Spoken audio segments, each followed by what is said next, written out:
There's some suckers out You there. think it's a sucker if a man take a woman back Hell after cheating? yeah, he's a sucker. What? Yeah. What? I'm not saying you could do whatever you want to each his own. Bottle of 1800. Okay, but what makes him a sucker though? You gotta tell me. So a man that comes from nothing, he gets with a girl, he makes her his queen, he treats her like his queen, he gives her everything, he hunts, goes out there, makes no excuses, no matter what the stress is, no matter what the case is, he come in the back to give her shit. You gotta understand, when that woman violates that, the men don't know how to handle that. If you're a provider, you're a guy that did, especially when you come from nothing. Yeah, but this is why I think the way that I think now as a woman, because in that situation, I did have the bag and he felt insecure and he used to piss me off. Why do you not think that you're enough, right? And I used to sun the fuck out of him. That's not a good feeling. You were sunning him, huh? Sunning him. And then you cheated on him. Why? Because I could. I don't think like that anymore. It takes a strong man to hold a woman down and know that you the breadwinner and all that and just you don't treat them equal to you. You're in the pit. It takes a strong man to make a woman wake up every day and walk out the house knowing she could do what the fuck she wants. Now, have I seen the greatest killers in the universe?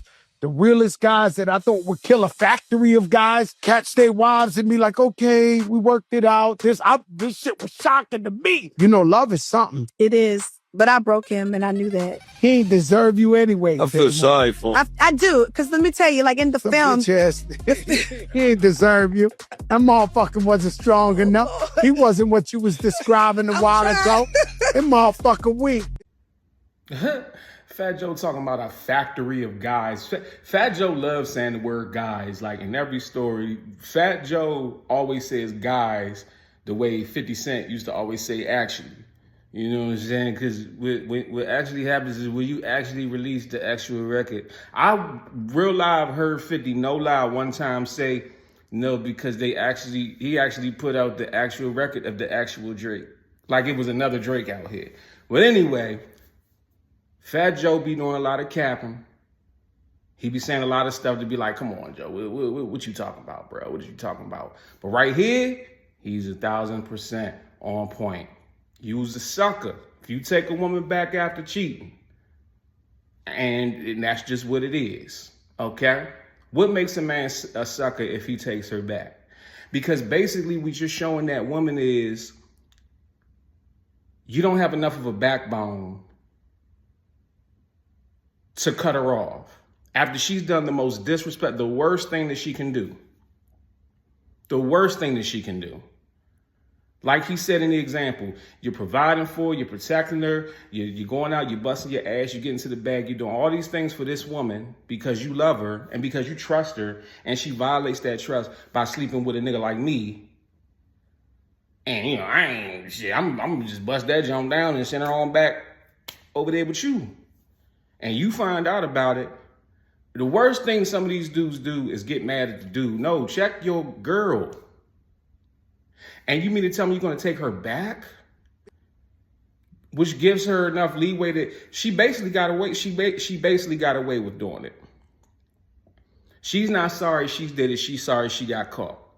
Some of these women don't even care. Some of these women will do it just to get caught, just because they want to manipulate and hurt you and see if you got enough of a backbone to where you'll leave them. And if she knows that you'll take her back, she's liable to do anything that she wants to.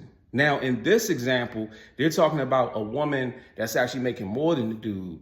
Well, you got to know what potentially comes with that, homie. You got to know what potentially comes with that. So when Tamar is talking, she's talking about the dude that she was with. And I know that she used the word insecure. You know, ladies love using the word a man is insecure. No, men are not insecure when a woman makes a lot of money or even more money than him. There's no man on planet Earth that's like, oh my God, no, she's making 6 figures, please. Like, no, niggas is not intimidated or insecure by that. The problem is her very next statement, that she sunned him, meaning your mouth was disrespectful. That's the problem. I do not know of any women that make 6 figures, and I'm talking about like mid to high 6 figures, and date a guy or even make more than the guy, and they're humble about it.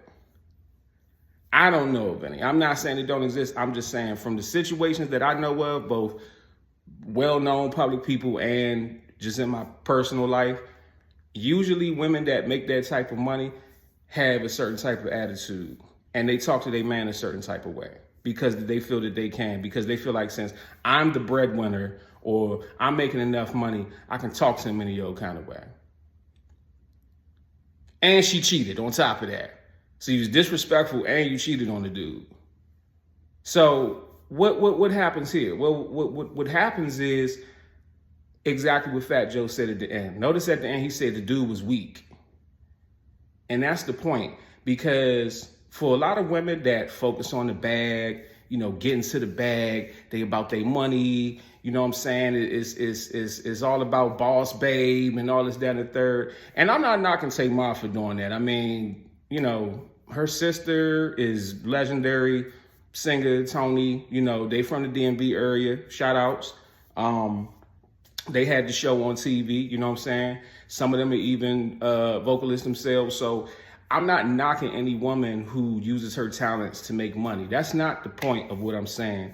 But in a lot of situations, women that focus on getting to the bag and being boss babes and this, that, and the third, to go out into the world and compete, to go out to the world, whether you're in the corporate world or whether you're in the streets or whatever the case is, and you out there hustling, getting to it, that takes a lot of masculine energy.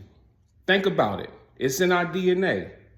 There's a reason why the men of the village used to go out and hunt for the food together as a group, because making money in this sense, in the ancestral sense, is a group trait. It's a group project, right? The women, they would also go out and hunt as well, not to the sense that the men would, but they would go out, they would tend to the garden, they would tend to the house, but they wasn't doing the brunt of the work, the physical labor that the men was doing. So now fast forward, nowadays, when it comes down to getting money, okay, it takes a lot of physical traits, and it's a very physical nature that is actually associated with the actual alpha male who's actually an alpha, who's actually a male. I'm sorry, I just had to bring 50 Cent back real quick. It takes a lot of masculine nature to be one of these guys, a factory of guys that's out here getting to the money.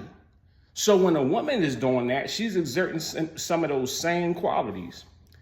And there's nothing wrong with that. The problem is that these women now think that they're one of the guys. And they know how to turn that shit on when they're out in the world, in the corporate world, at their job, or whatever the case may be. But they don't know how to turn it off when they get home, because they're not taught to turn it off when they get home. And unfortunately, that's really prevalent in our community. See, all them rich millionaire women that's this color, I'm not saying that they go home and wait hand and foot on their man, but they ain't coming home with that same defiant energy that they had to use out here in the world to compete and to make money. So all of that is to say that if you are a chick that's about your money, and I'm talking about real money, I'm not talking about you run some little business online and you making 50,000, 60,000 a year. Nothing wrong with that. But I'm just saying, like, if you really out here competing, you really out here getting to the bag, just understand it's going to be harder for you to attract the type of man that you actually want. Because most of these women, majority of women want a man that's making as much as her or more. That's number one. He got to be a certain height. He got to be a certain way. He got to look a certain way. He has to be heterosexual. These qualifiers bring down the percentage of men that's already out here. Never mind the fact that it's more women than men. So even if all the women get together, all the women get with the man, you're still going to have a lot of women left. But these women that's boss babes and everything's like, well, I want it all. Okay, cool. You come across that type of man that you actually want, that you're actually attracted to, and he's like, oh, well, you don't have it all of what I want. I want a woman that's a little bit more feminine, that's going to stay home while I run my empire, because pressure's made for shoulders, not for hips. So what happens? These women have to settle for a lesser man, a man that they don't respect, a man that they can belittle, a man that they can sun and disrespect and cheat on. And he'll still take her ass back. Me personally, if I'm dating a woman and she's making, millions of dollars a year, shit, baby, you do you and I'ma do me. You know what I'm saying? But that's not a real relationship, though. That's not a real relationship. Let me know what you guys think.